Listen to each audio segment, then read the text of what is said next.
Assalamualaikum warahmatullahi wabarakatuh. Yang terhormat yaitu dosen pengampu mata kuliah kewirausahaan Dr. Anis Durio MM dan teman-teman sekelas yang saya banggakan.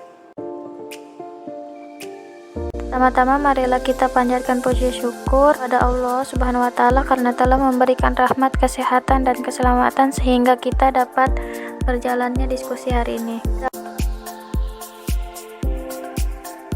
Adapun topik yang akan saya bahas adalah mengembangkan gagasan kreativitas. Perkenalkan, nama saya Adila Fasha. Sebagai moderator pada hari ini, saya akan membimbing jalannya diskusi ini. Adapun anggota kelompok yaitu saya sendiri, Adila Fasha dengan NIM 1912571 dan anggota kelompok saya adalah Fajri Miftahul Falah dengan NIM 1912546. Dan marilah kita buka acara selanjutnya dengan membacakan Hayatul Bismillah. Baik, materi pertama yaitu tentang pengertian kreativitas. Kreativitas merupakan kemampuan untuk mengembangkan ide-ide baru dan menentukan cara-cara baru dalam memandang masalah dan peluang. Untuk melakukan sesuatu yang berbeda, seorang wirausaha diajak untuk berpikir secara berbeda dengan kebanyakan orang. Jadi menurut mereka sama dengan banyak orang, maka tidak ada nilai untuk yang bisa dijual. Jadi suatu produk akan terbeli jika ada nilai yang unik, dan keunikan itu diperoleh dengan membangun kreativitas. Kreativitas itu bisa dalam berbagai bentuk, yaitu kemampuan untuk menciptakan atau berinovasi sesuatu yang baru. Keterampilan juga menciptakan sesuatu yang baru dari ketiadaan. Itu juga merupakan generasi ide-ide baru dan inovasi atau aplikasi unik dari ide-ide lama.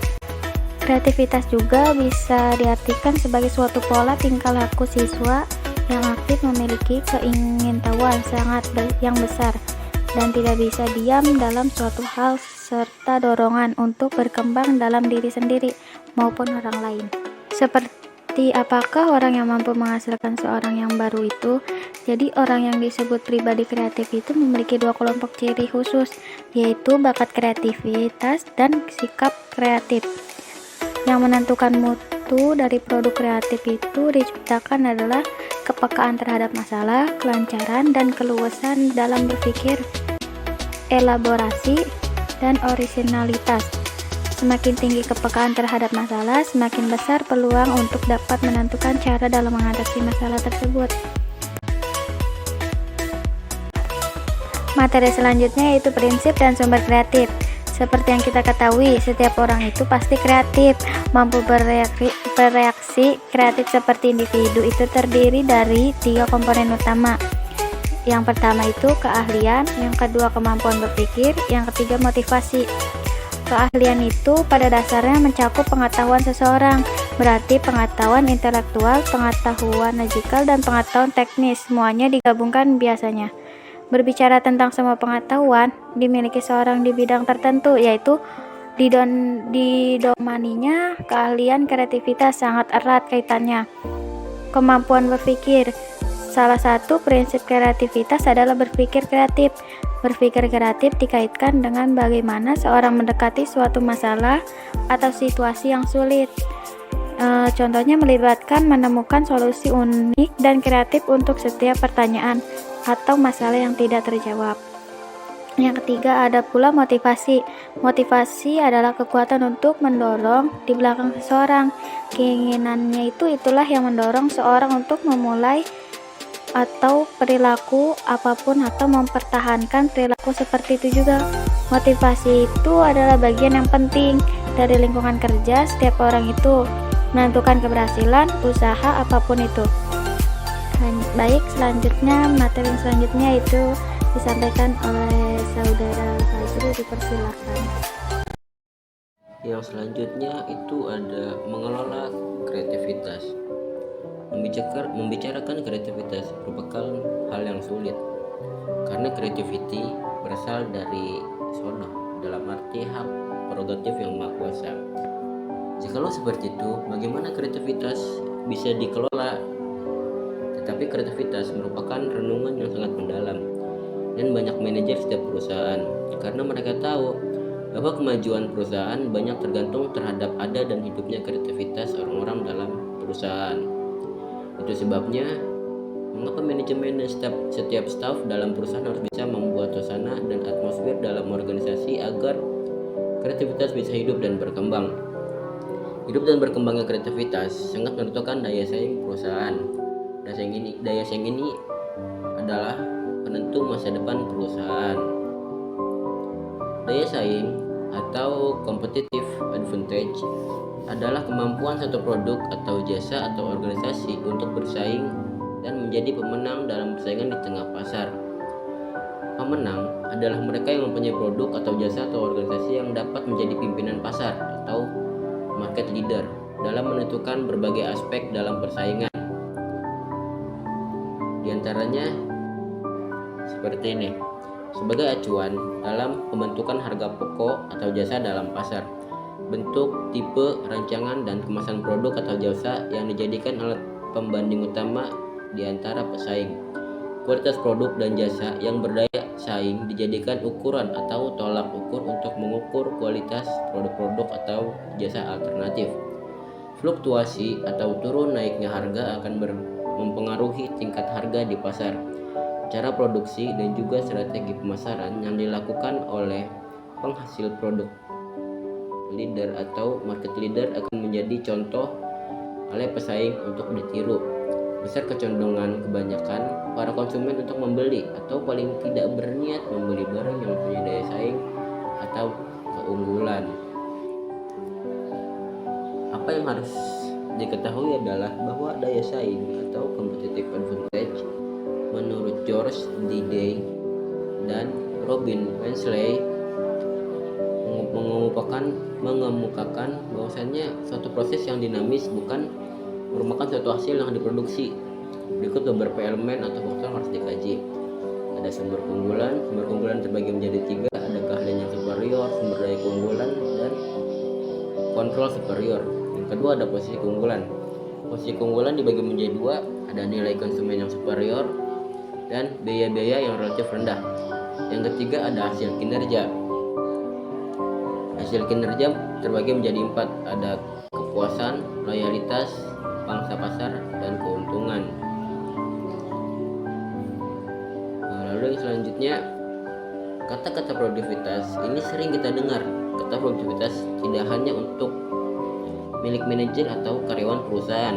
Produktivitas ada hal yang perlu dipertimbangkan oleh siapapun. Antara produktivitas dan kreativitas mempunyai kaitan yang sangat erat, karena produktivitas lahir dari kreativitas manusia. Pengelolaan kreativitas menjadi sesuatu yang sangat penting, serta pengelolaan yang baik akan meningkatkan produktivitas.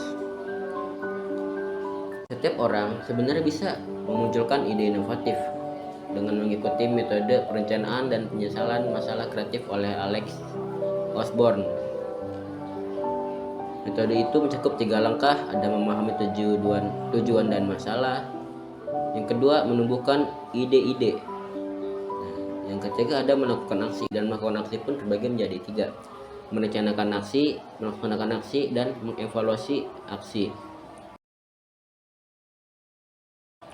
Yang selanjutnya itu ada pengembangan kreativitas saat ini.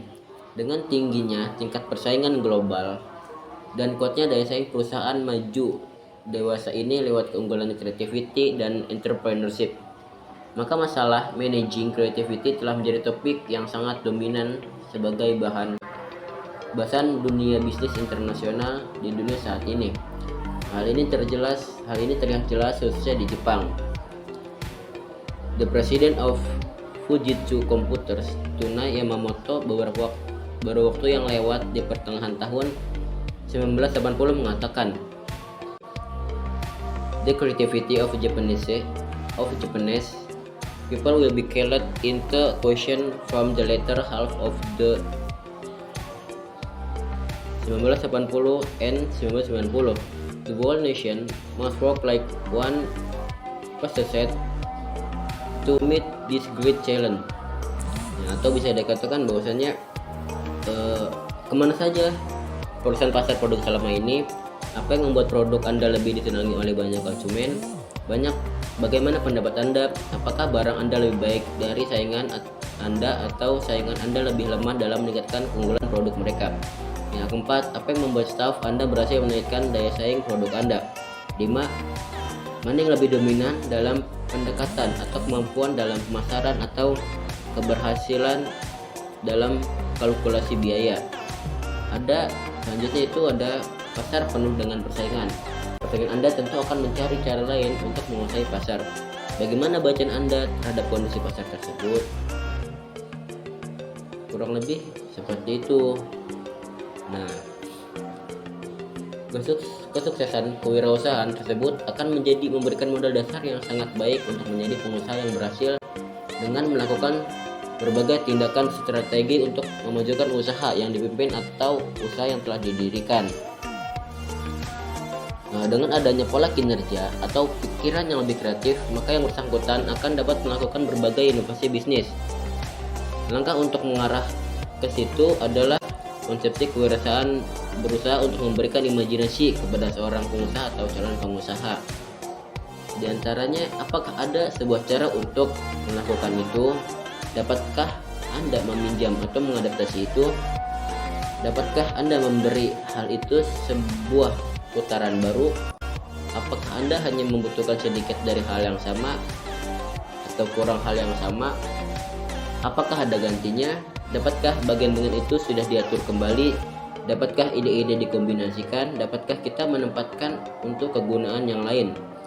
Apa saja yang lain yang dapat kita buat dari hal ini? Kunci untuk memacu imajinasi adalah dengan berpikir secara cair atau fluidly, yaitu sesuatu yang menghasilkan sejumlah ide-ide segar dan secara fleksibel bisa menghasilkan ide-ide yang tidak lazim. Untuk mendorong imajinasi pikiran seseorang adalah untuk merangsang atau mendorong tumbuhnya kreativitas seseorang. Kurang lebihnya seperti itu.